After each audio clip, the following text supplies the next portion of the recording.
রক্তের রঞ্জিত হাত খুনি হাসিনা ছেড়ে দিচ্ছে, ছেড়ে দেওয়ার সাথে বড় কথা হচ্ছে পালিয়ে যাচ্ছে। আমরা গত বছরে দেখেছিলাম শ্রীলঙ্কাতে রাজা পাকসে কিভাবে পালাচ্ছিলেন তার মন্দির বর্গ সবাই। আমি প্রেসক্লাব বলেছিলাম বাংলাদেশে রাজা পাকসে নাই, বাংলাদেশে হাসু পাকসে আছে। হাসু পাকসের অবস্থা এরকম হবে। হাসু পাকসে গতকালকে শ্রীলঙ্কার মতো অবস্থা তৈরি হয়েছে। গতকাল দেখেছেন গণভবনে ওই বিছানায় অনেকজন লোক গড়াগড়ি করেছে। গণভবনের ফ্রিজের মাছ অনেকে নিয়ে গেছে, শাড়ি মাথায় করে নিয়ে গেছে, মাছ ধরেছে। এগুলো আমরা দেখতে চেয়েছিলাম না। এগুলো একটা সরকার প্রধানের জন্য অত্যন্ত অবমাননাকর, দেশের জন্য অবমাননা। দেশটা আমরা পেয়েছিলাম স্বাধীন দেশ হিসাবে, কিন্তু স্বাধীন দেশ স্বাধীন রইল না।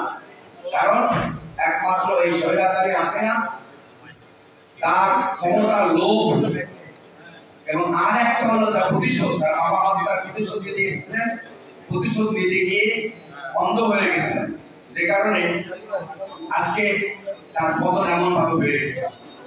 আমার বিনীত অনুরোধ হলো এই, আমরা ইতিহাস থেকে শিক্ষা পেতে বলি, কিন্তু ইতিহাস থেকে শিক্ষা আমরা নেই না। আমরা বলতে চাই হাসিনার যে পরিণতি দেখলাম আমরা যেন অতি উদ্যোগে, অতি আবেগে, অতি উৎফুল্ল হয়ে এমন কার্যকর গ্রহণ না করি যাতে করে আমাদের প্রতি মানুষের মুখ ফিরিয়ে নেয়। কারণ গতকালকে রাতে আমরা দেখেছি হাসিনা চলে গেল, তার প্রেতাত্মা রয়ে গেছে। প্রেতাত্মা ছিল বলেই গতকালকে সাভার ক্যান্টনমেন্টে পাড্ডা এলাকায় বিভিন্ন এলাকায় অত্যন্ত রক্তপাত ঘটেছে। মন্দির, উপাসনালয়, সংখ্যালঘুদের ভাঙচুর হয়েছে। বিএনপি কখনো এই সংখ্যালঘুদের উপর আঘাত করে নাই, সংখ্যালঘুদের স্বার্থ সবসময় সংরক্ষণ করেছে। এই গোলাবাড়িতে মাছ শিকার করার জন্য শেখ হাসিনার প্রেতাত্মারা তারা আবার উঠে পড়ে লেগেছে। এটা বুঝতে হবে, সেই সুযোগটা আমরা দেওয়া যাবে না। আমরা যদি তাদের সাথে হাতে হাত মিলিয়ে শেখ হাসিনার উদ্যোগকে আমরা আবার চেষ্টা করি যে আমি ওই বাড়িতে যদি রিল মেরে আসি, ওই বাড়ি একটা পরিবার থাকে, মন্দির আছে, ওইটা রিল মেরে আসি, তা করা যাবে না। তাহলে হাসিনার হাত যেতে হবে। আমার বক্তব্য হলো এখানেই, আমরা বলেছি মানবিক বাংলাদেশ গড়তে করণীয়। মানবিক বাংলাদেশ তখনই হবে যখন দানবকে সরিয়ে আমরা মানবরা কাজ করতে পারবো। দানবকে সরিয়েছি, এটা হলো প্রাথমিক বিজয়। বিজয় আমরা এখনো পাই নাই। বিজয় সেদিন পাবো যেদিন এই বাংলার মাটিতে বেগম খালেদা প্রধানমন্ত্রী হবেন। বাংলার মাটিতে তারেক রহমান দুঃখ খুলে কথা বলবেন। একটু আগে আমি একটা মেসেজ পেয়েছি, তোমরা থামাও। বিএনপি এবং তারেক রহমানের বক্তব্য চ্যানেলে প্রকাশ করতেছে। আমি বললাম আপনি চুপ করেন, আপনি কি কথা বলেন। তবে এমন যেন না হয় যে বাংলাদেশে অতি উৎসাহী লোকগুলো আমাদেরকে আবার ডিফেক্ট না করতে পারে, আমাদেরকে আবার বিপদে ফেলতে না পারে।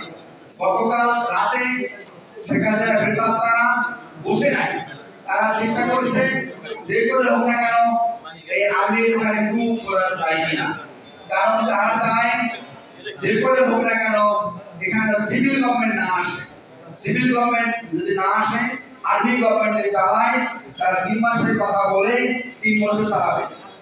এই 3 বছরের মধ্যে তারা কি করবে আমরা জানি না।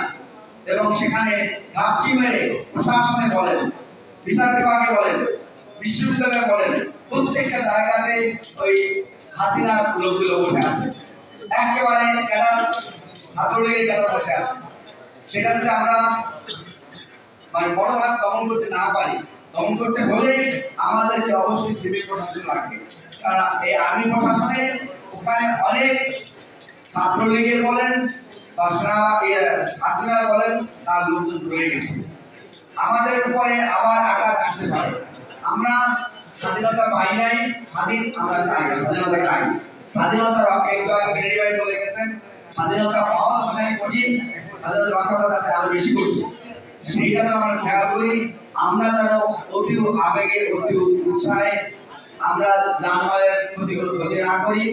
আমরা একমাত্র দাবি হতে হবে এই বাংলাদেশে সেনা শাসন হবে না। এই বাংলাদেশে অবশ্যই হতে হবে সিভিল গভর্নমেন্ট। সেখানে আপনি কেয়ারটেকার গভর্নমেন্ট দিবেন, আপনি বিভিন্ন দলের থেকে নিরপেক্ষ লোকদেরকে নিয়ে আপনি তাদের মাধ্যমে সরকার গঠন করবেন। তারপরে শর্টেস্ট সময় 3 মাসের মধ্যে বাংলাদেশে একটা অবাধ নিরপেক্ষ সর্বজন গ্রহণযোগ্য সবাইকে গ্রহণ করতে পারে তেমন নির্বাচন হতে হবে। আমি বিশ্বাস করি এই মুহূর্তে নির্বাচন হলে এখন কেন, এখন থেকে 3 মাস পরে 6 মাস পরে নির্বাচন হলো, শেখ হাসিনা দল একটা আসনে পাবে না, একটা আসনে পাবে না। এই হাতে এইখানে বাংলাদেশের জনগণ তাকে আর ভোট দিবে না। আমরা মুসলিম লীগকে বলি মুসলিম লীগ হয়ে গেছে, কিন্তু আওয়ামী লীগ অলরেডি তার চাইতে খারাপ অবস্থা। এবং আগামী দিনে আপনার সন্তানদের নাম হাসিনা রাখবেন না, রেহানা রাখবেন না, আওয়ামী লীগকে গালি আওয়ামী লীগ শব্দের গালি করে বলবেন। এই শব্দটা হয়ে আসছে, এই ঘৃণাটা জনগণের মাঝে ঘৃণা তৈরি হয়েছে। এই কোমলবন্ধ শিক্ষার্থীরা ছাত্র ছাত্রীরা যে অবস্থান নিয়েছে তাদেরকে আমি স্যালুট জানাই। তারা আজকে যে কাজটা করতে পেরেছে বিগত সময়ে ছাত্র বিএনপি জামাত গান্ধী পার্টি সবাই মিলে করতে পারে নাই, কিন্তু এটা তখন ছিল দলীয় একটা অভ্যুত্থান, দলীয় একটা আন্দোলন। এটা হচ্ছে গণ অভ্যুত্থান, যেখানে আমার সন্তান তার মাকে নিয়ে এসেছে, আপনার সন্তান তার মাকে নিয়ে এসেছে, মাকে বাসায় কাঁধে নিয়ে এসেছে। এই অর্জন যেন ভুলা মিশে না যায়। আমাদেরকে অনেক ধৈর্য ধরতে হবে, আমাদেরকে অবশ্যই সহনশীল হতে হবে, প্রতিহিংসা দিতে হবে। এবং একমাত্র দাবি হচ্ছে এই মুহূর্তে বাংলাদেশে যে কোনো মূল্যে আর্মি গভর্নমেন্ট আসবে না, সিভিল গভর্নমেন্ট আসবে এবং তারা কন্টেস্ট টাইমে আমাদের নির্বাচন দিবে। সবাইকে ধন্যবাদ। তখনই হবে মানবিক বাংলাদেশ করার সুযোগ। এর বাইরে আর কোনো সুযোগ না আসতে পারে, আমরা যেন কোনো ধরনের ভুল না করি, এই ভুলের সুবিধা নিয়ে আপনাদের অনেক অনেক ধন্যবাদ।